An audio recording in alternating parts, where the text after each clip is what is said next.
बे समाव रायजोनिसिम मा बार्ता दं? गिबि गिबियावनो खुलुमबाय आरो नोंथांमोनखौ साबायखरबो बावदों।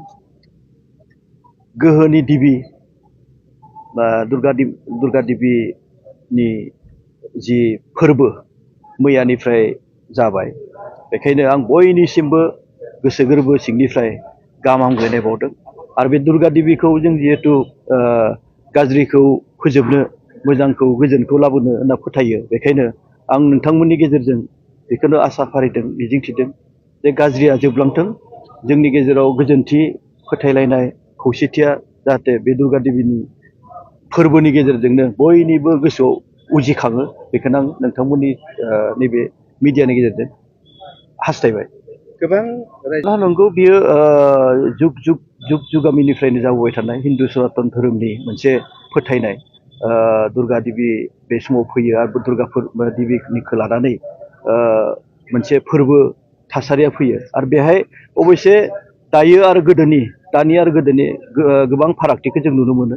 गोदो आध्यात्मिक दिखाव धोरोमारि लामाजों मानसिफ्रा सिबियोमोन, नाथाय दायो बे सिबिनायजों लोगोसे जिहेथु थासारिया एसे माने माब्लाबा मा जाहोनाव नोंथांमोना मिथिगौ, माब्लाबा बे गाज्रि थासारिखौबो जोङो नुनो मोनो। सिबिनायजों लोगोसे दुर्गा फुजा बेरायनायाव, दुर्गा फुजा नायथिंनायाव माने माब्लाबा जौ सेरेब बा जुवा गेलेहोनाय एबा फेग्रा मुवा बेसादफोरखौ जाहोनाय लोंनाय, बिदि मोनसे थासारिखौ जों नुनो मोनो। दा बेखौनो आं खावलायो, बेफोरनिफ्राय जानगाराव थानानै बे दुर्गा फुजानि फोरबो समाव जाहाथे थासारिया जेबो गुबुंले जायालासिनो मोजाङै मोजां जोङो उन जोलैखौ देखायलांनो हायो, बेनि सायाव नोजोर बोनो थाखाय आं बयखौबो खावलायबाय। राजखान्थि बेलायावहाय माने बेयो फोथायनायसो खोथा।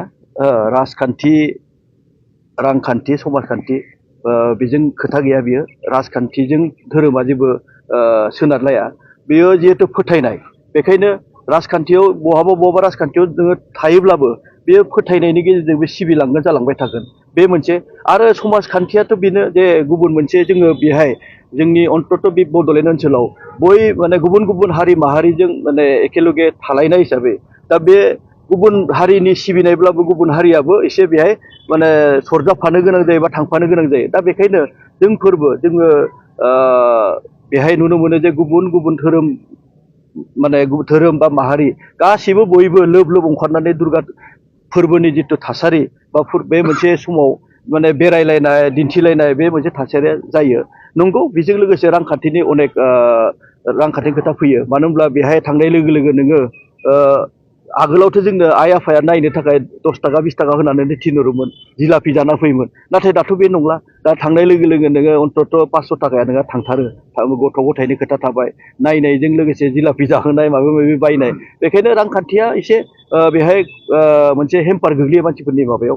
बेखायनो जिहेथु बियो धोरोम फोथायनाय, बेखायनो बे गावबा गावनि खोथा। खिन्थु जों खावलायो जाहाथे बेजों लोगोसे गुबुन माने गाज्रि माने जिनिसफोरखौ, फेग्राखौनो होन बा निसा जातीय मुवाफोरखौ जाहाथे लानानै थासारिखौ गुबुंले खालामा, आं बेखौनो हास्थायो।